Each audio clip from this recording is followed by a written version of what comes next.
Right guys, now let's move towards the importance of decentralisation. ठीक है, तो सबसे पहला पॉइंट है हमारे पास relief to top level management. देखो, डिसेंट्रलाइजेशन का मतलब ये नहीं है कि टॉप लेवल मैनेजमेंट जाएगी समोसे चटनियां खाने, काम खत्म हो गया। ये नहीं कि उन्होंने बोल दिया मिडिल लेवल अपने डिसीजन ले लो, ऑपरेशनल लेवल अपने डिसीजन ले लो और वो खुद चले गए हैं कनाडा साइड घूमने। ऐसा नहीं होगा, उनको कुछ काम तो करना ही पड़ेगा, बट रिलीफ फिर भी मिलता है। कैसे, मैं बताती हूँ। डिसेंट्रलाइजेशन हुई, ठीक है, उनको थोड़ी सी फ्रीडम दे दी गई एक्ट करने की। किसको? मिडिल लेवल को और ऑपरेशनल लेवल को। उनको मिल गई फ्रीडम एक्ट करने के लिए। उसी टाइम पर जो हमारे सुपीरियर्स बैठे हुए हैं, जो हमारी टॉप लेवल बैठी हुई है, उन लोगों के पास ज्यादा टाइम बच गया to devote time on more important policy decision. देखो, हम लोग जानते हैं टॉप लेवल मैनेजमेंट ही कंपनी का ऑब्जेक्टिव सेट करती है, उसके लिए स्ट्रैटेजी भी टॉप लेवल ही बनाती है। ठीक है, हमें पता है टॉप लेवल ही बिजनेस एनवायरनमेंट को एनालाइज करती है और उसका क्या असर पड़ेगा कंपनी के ऊपर, वो भी फाइंड आउट करती है। हमें और क्या क्या पता है, टॉप लेवल ही कंपनी के वेलफेयर और सर्वाइवल को भी इंश्योर करती है। ओवरऑल हर एक्टिविटी के लिए कौन रिस्पॉन्सिबल होती है? टॉप लेवल ही रिस्पॉन्सिबल होती है। तो जब उन्होंने फ्रीडम टू एक्ट दे दिया लोअर लेवल्स को, तो खुद के पास बच गया ज्यादा टाइम और अच्छी अच्छी पॉलिसीज बनाएंगे और अच्छी अच्छी स्ट्रैटेजीज बनाएंगे, कंपनी को आगे पहुंचाएंगे। ढंग से बैठिए, ऐसे ऐसे क्या कर रहे हैं आप? What is this? चलिए आगे बढ़ते हैं। Initiative amongst subordinates. ठीक है, मैं जितना सोचूं कि मैं नहीं बोलूंगी वीडियो में, ये ऐसे से देखो, ऐसे कौन पैर हिला के बैठता है? देखो क्लास में बेटा बच्चों की तरह बैठो, पैर साइड में करो। ठीक है, चलिए देखिए बेटा, इनिशिएटिव अमंग्स सबऑर्डिनेट्स, जो हमारा डिसेंट्रलाइजेशन है ना, इससे हुआ क्या है?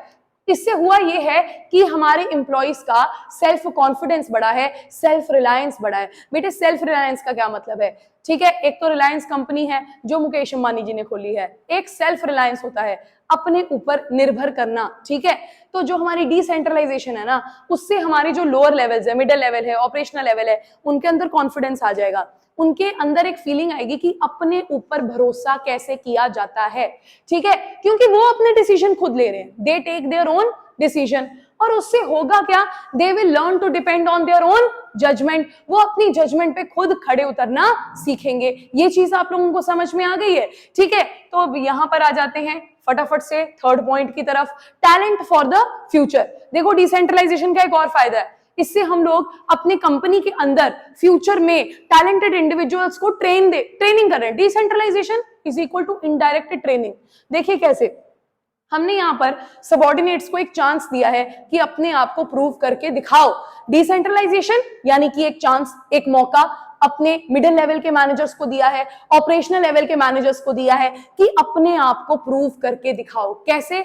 अपने डिपार्टमेंट के डिसीजन लेंगे ये लोग और हम देखेंगे बैठकर, हम कौन? टॉप लेवल मैनेजमेंट बैठकर देखेंगे किसका डिसीजन सही निकला, किसका डिसीजन रॉन्ग निकला। देखिए, टैलेंट फॉर फ्यूचर कैसे? सबऑर्डिनेट्स को चांस दिया अपने आप को प्रूव करने के लिए, तो क्या क्रिएट किया?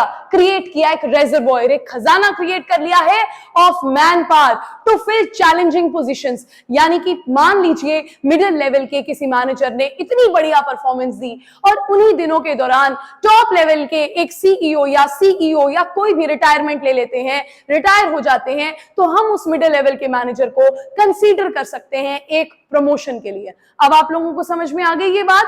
तो चलिए आगे बढ़ते हैं। यार, ग्रोथ वाला पॉइंट बड़े ध्यान से समझने वाला है, ध्यान से फोकस से समझिएगा।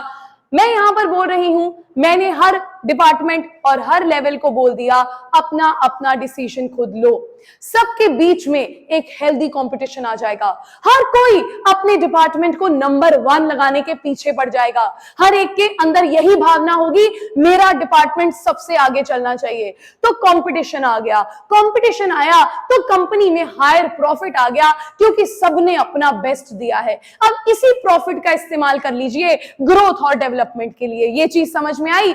हुआ क्या है, हर डिपार्टमेंट के बीच में कंपटीशन आया है और कंपटीशन से ये हुआ, हर डिपार्टमेंट ने अपना बेस्ट दिया, प्रॉफिट ज्यादा आया। अरे उसी प्रॉफिट का इस्तेमाल करो ग्रोथ के लिए और डेवलपमेंट के लिए। यहां तक सबको क्लियर हुआ?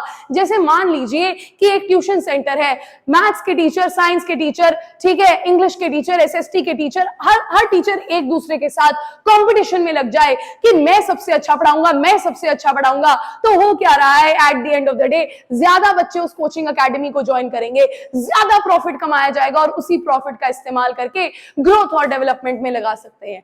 चलिए आगे बढ़ते हैं। Quick decision making. ध्यान से देखेंगे यहाँ पर सेंट्रलाइजेशन, ऊपर डेफिनेशन लिखी हुई है, जब सारी की सारी पावर टॉप लेवल के हाथ में होती है वो क्या होती है, सेंट्रलाइजेशन। सेंट्रलाइजेशन से क्या है, डिले आ गए, डिसीजन मेकिंग में बहुत ज्यादा डिले होने लगा।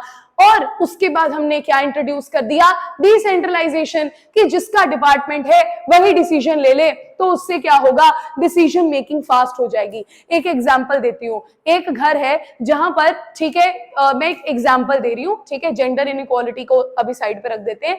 मान लीजिए एक घर है जहां पर जो हमारे वर्किंग मेंबर्स हैं, चाहे वो मेल हो चाहे वो फीमेल हो, चलो ऐसे लगा लो, जो वर्किंग मेंबर्स हैं वो लोग कहते हैं कि हम कमाएंगे और घर पे लेकर आएंगे, और जो लोग घर पे रहते हैं, चाहे मेल्स हो चाहे फीमेल्स हो, वो घर में रहकर सारे काम संभालते हैं। लेकिन ये जो वर्किंग मेंबर्स है ना, इन्होंने बोला हुआ है हमारी परमिशन के बिना घर में कोई भी आटा चावल दाल रूह अफ़ज़ा की बोतल कुछ भी नहीं आएगा।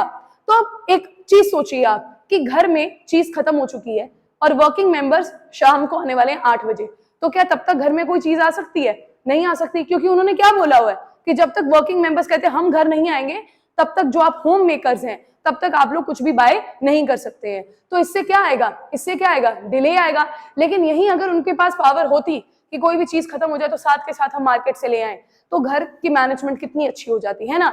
तो यही चीज कंपनी के अंदर भी है। अगर कंपनी के अंदर टॉप लेवल बोलती है मुझसे पूछे बिना कोई भी रॉ मटेरियल नहीं आएगा, कुछ भी इक्विपमेंट नहीं आएगा, कोई डिसीजन नहीं लिया जाएगा, तो बिना किसी वजह के जो है डिलेज आने शुरू हो जाएंगे। आप इसको जब एक्सप्लेन करेंगे प्रॉपरली तब भी आप ऐसे लिखिएगा।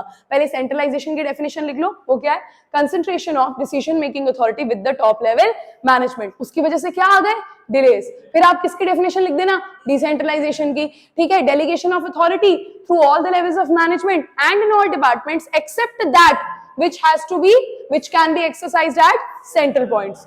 अब आगे हम लास्ट पॉइंट पे, कंट्रोल। यार कंट्रोल बेटर कैसे हो रहा है, मैं यहाँ लिख रही हूं कि बेटर कंट्रोल होगा क्योंकि अब टॉप लेवल ने बैठकर बस करना क्या है, टॉप लेवल ने इवैल्यूएट करनी है performance at each and every level. Middle level की परफॉर्मेंस कैसी हुई, प्रोडक्शन डिपार्टमेंट की परफॉर्मेंस कैसी थी, फाइनेंस डिपार्टमेंट ने फाइनेंस को क्या कम रेट पे लेकर आ पाए इस बार, परचेज डिपार्टमेंट क्या रॉ मटेरियल अच्छी क्वालिटी का सस्ते दाम पे ला पाए, क्या सेल्स डिपार्टमेंट में इस बार बढ़िया सेल्स की, क्या मार्केटिंग डिपार्टमेंट अच्छे से मार्केट की इंफॉर्मेशन को गैदर कर पाए। तो ये सब इवैल्यूएट करने का काम रह गया अब टॉप लेवल का। तो अब टॉप लेवल खाली इवैल्यूएट करेगी और देखेगी कि कौन से डिपार्टमेंट्स हैं जिनकी गलती निकालनी है और कौन से डिपार्टमेंट्स हैं जिनकी तारीफ करनी है। बिकॉज इस सिस्टम से departments can be held accountable, departments को जिम्मेदार ठहराया जा सकता है, क्योंकि पावर ही सारी उनके पास थी यार, पावर सारी उनके पास थी। तो अगर डिसीजन सही हुआ या गलत हुआ ये भी उनके ऊपर ही निर्भर करता है। So we are done with the importance of decentralisation.